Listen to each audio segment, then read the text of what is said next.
Olá, aqui é o professor André Lino. Essa é a terceira aula sobre trigonometria básica. Nela vamos trabalhar um pouco ciclo trigonométrico, entender melhor como ele funciona. A princípio, que é o ciclo trigonométrico? É uma circunferência de raio unitário e origem no centro do plano cartesiano. Então, nós vamos ter os dois eixos, o eixo x, que é esse horizontal, tá aqui, e nós vamos aqui os dois eixos, e vamos ter o eixo Y, que é esse vertical. Esse plano cartesiano, bem no encontro dele, nós vamos centrar uma circunferência de raio 1. E essa circunferência nós vamos chamar de ciclo trigonométrico e vamos trabalhar ela. Eu fiz aqui na imagem duas figuras, dois ciclos trigonométricos, para mostrar suas medidas em graus e mostrar sua medida também em radiano. É muito usual radiano, mas às vezes aparece grau também. Grau utilizado mais em ângulo, mas quando se trata do ciclo, geralmente as questões tratam de radiano. Como o ciclo trigonométrico, como dá para observar bem aqui, ele fica dividido em 4 partes. Cada parte dessa aqui, ó, vou chamar aqui primeiro, segundo, terceiro e quarto.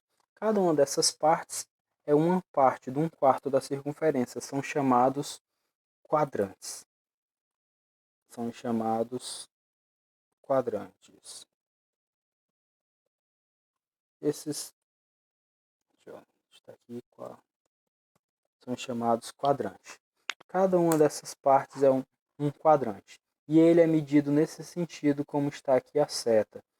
Primeiro, segundo, terceiro e quarto, no sentido anti-horário. O mesmo serve para outro círculo. É o mesmo círculo, está usando só a diferença de grau e radiano.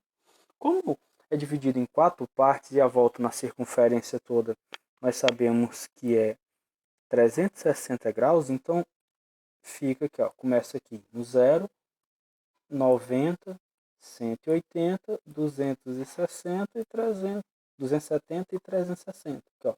Divido em 4 partes. 360 dividido por 4 é 90. Cada uma dessas partes corresponde a 90 graus. O primeiro quadrante vai de 0 até 90 graus. O segundo quadrante de 90 até 180. E o terceiro quadrante de 180 a 270. E o quarto e último quadrante de 270 a 360. Fazendo a medida em verde graus, utilizando a radiano, eu começo em 0 e vou até π sobre 2. Mas por que π sobre 2? Porque nós temos uma relação em que π corresponde a 180 graus. Pois quando eu calculo o comprimento de uma circunferência de raio unitário, lembrando que o comprimento da circunferência é 2πr, como no caso o r é 1, fica só 2π. Então o comprimento todo, a volta toda, corresponde a 2π. 2π dividido por 4 fica π sobre 2 cada uma das partes. Então, o primeiro vai de 0 a π sobre 2, o segundo até π, o terceiro 3π sobre 2 e o último era 4π sobre 2, que corresponde a 2π, a circunferência toda. Então, esse é o nosso ciclo trigonométrico. Nesse primeiro momento, vamos conhecer só o ciclo trigonométrico e vamos revisar como transformar ângulo de grau para radiando e o contrário, fazer a volta também. Sempre vamos estar utilizando essa relação de que 180 corresponde a π. Por quê? Porque na verdade 360 corresponde a 2π, que é a volta toda. Mas simplificando ambos os lados por 2, fica 180 corresponde a π.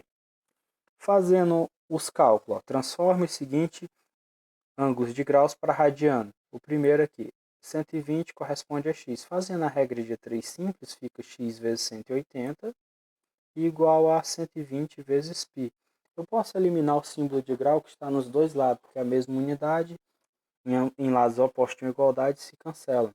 Fica então 120π dividido por 180. Simplificando, cancela o zero, fica 12 sobre 18. Simplificando por 6, 2π sobre 3, aí eu uso o símbolozinho que é radiano. Mesmo caso aqui, Faço a regra de 3, fica 180 igual a 150π. 150π dividido por 180, que fica 5π sobre 6. Mesmo processo, no terceiro caso, para encontrar os 135 graus, fica 180 igual a 135π. De modo geral, você pode fazer o ângulo que você quer encontrar vezes o radiano dividido por 180. Vai sempre dar certo. Fazendo isso, simplificando tudo por 45, eu encontro 3/4 de π radiano. Essa é a primeira parte do ciclo trigonométrico, finalizando a terceira mini aula sobre trigonometria. Nas próximas já vamos identificar no ciclo trigonométrico onde fica o seno, cosseno e tangente. O eixo horizontal vai representar a medida do seno, o eixo